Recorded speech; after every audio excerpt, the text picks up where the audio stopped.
Hey, history enthusiasts. Today, let's dive into the incredible story of one of history's most fascinating figures, Alexander the Great. Trust me, this guy's life story reads like an action movie script. Imagine being just 20 years old and inheriting a kingdom. But here's the thing. He wasn't content with just ruling Macedonia. This ambitious young ruler had his sights set on something much bigger. By the time he was 30, Alexander had created one of the largest empires the ancient world had ever seen. We're talking about conquering everything from Greece to Egypt and all the way to modern-day India. Pretty impressive for someone who didn't even have Google Maps, right?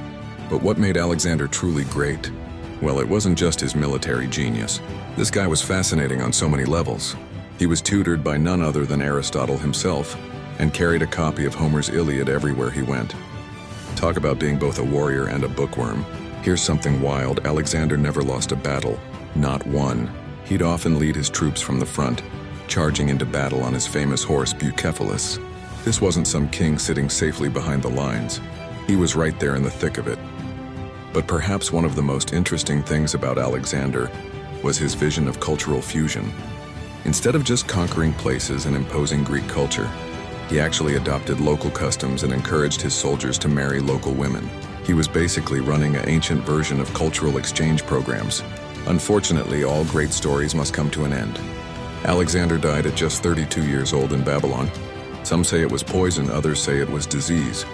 But what's certain is that his empire didn't survive long after his death. Still, his legacy lived on, spreading Greek culture and ideas across 3 continents.